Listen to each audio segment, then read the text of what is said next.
पनि। एउटा एक्जाम्पलको कुरा गरौँ न, जस्तै एउटा अपाङ्गता भएको महिलालाई केही हिंसाको घटना भयो र उसले चाहिँ रिपोर्टिङ गर्न चाह्यो होइन।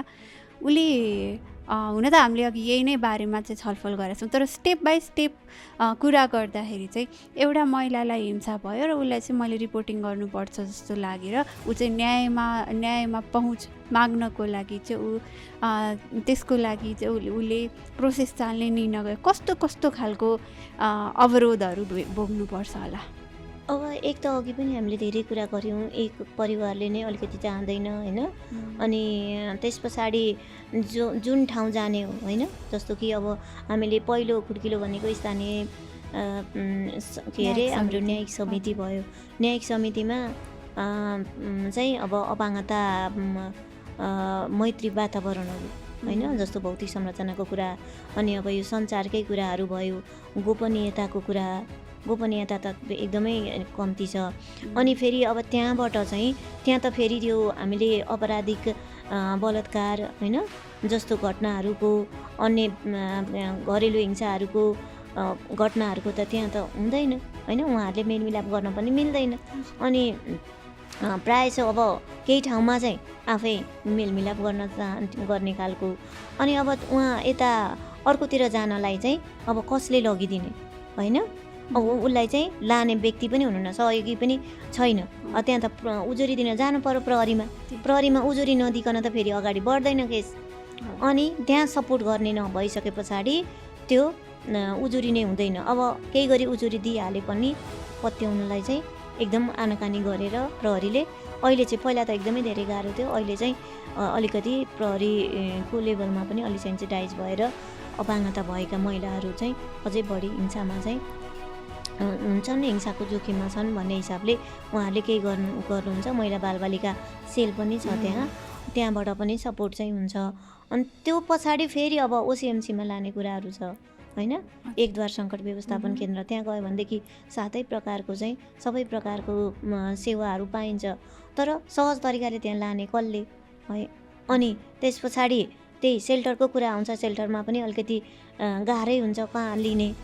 सरकारले सपोर्ट गरेको सेल्टरहरू लगभग कति त बन्द पनि हुन लागिसक्यो, स्थानीयमै सेल्टर छैन। अनि गोपनीयता धेरै राम्रोसँग कायम पनि भएको छैन अहिलेको लागि। अनि अर्को कुरा चाहिँ अब अदालती प्रोसेसमा अदालतमै गइसकेपछि पनि अब त्यो टाइम एकदम लेन्दी टाइमले गर्दाखेरि होइन, अनि त्यस पछाडि 10औं वर्ष कार्यान्वयनसम्म आइपुग्दा त 10औं वर्ष पनि लाग्न सक्छ। 10औं वर्ष पनि लाग्न सक्छ।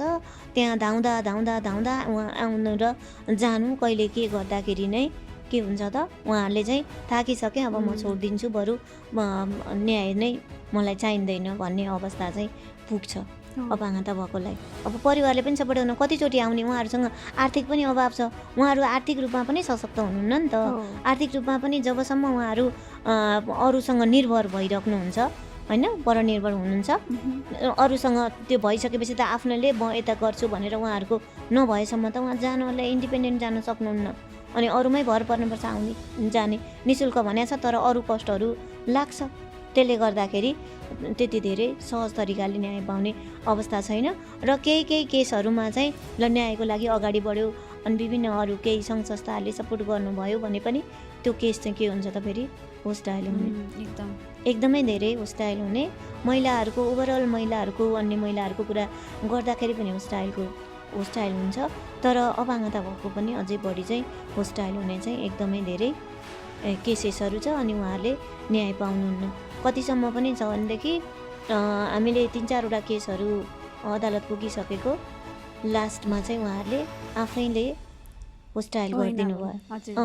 होइन, अब त्यो एउटा 2-3वटा लिभिङ टुगेदरको कुरा, 1-2वटा चाहिँ हाम्रो विवाह गर्छु भनेर प्रलोभनमा राखेर अनि उसले पछि छोडिदिएर फेरि पछि चाहिँ के अरे सबै सम्पत्तिहरू दिन्छु भनेर विवाह गर्छु भनेर प्रलोभन देखाउने, अनि त्यस पछाडि त्यहाँबाट गए पछाडि छैन, अर्को विवाह गर्ने, छोडिदिने, अपाङ्गता भएकै कारणले गर्दाखेरि अब उनीहरूलाई चाहिँ एकदम धेरै टार्गेट के, उनीहरूले भन्न सक्दैनन्, देख्न सक्दैनन्, अनि जे भन्दै पनि हुन्छ भन्ने भयो। अनि अर्को चाहिँ अर्को के पनि देखिएको छ भनेदेखि अब बाहिर आउनलाई एकदमै धेरै केसै लिएर आउनु भन्नलाई, अब हामीले त्यो खालको मुद्दै हाल्नु भन्नलाई पनि गाह्रो अवस्था छ। जस्तो बौद्धिक अपाङ्गता भएको बालिका भनौँ महिलाहरू जो हुनुहुन्छ उहाँहरूको चाहिँ त्यो पाठेघर पनि निकालेर फालिदिने अथवा त्यो पिल्सहरू खुवाएर राख्ने, 3 महिने सङ्गिनी सोहीहरू लगाएर चाहिँ राखिदिने पनि चाहिँ गर्ने गरेको चाहिँ पाइएको छ है। त्यो चाहिँ एकदमै त्यसले त बढावा दिने भयो नि, हिंसा गरोस्, झन् बढोस्, जता गए पनि भयो, उसलाई जे गरे पनि भयो भनेर त्यो जुन अपराधिक मानसिकता भएको व्यक्तिहरू हुन्छ त्यस्तो व्यक्तिहरूले त जहिले त्यही हिसाबले चाहिँ सोच्ने भयो अनि त्यस्तोलाई टार्गेट गर्ने भयो।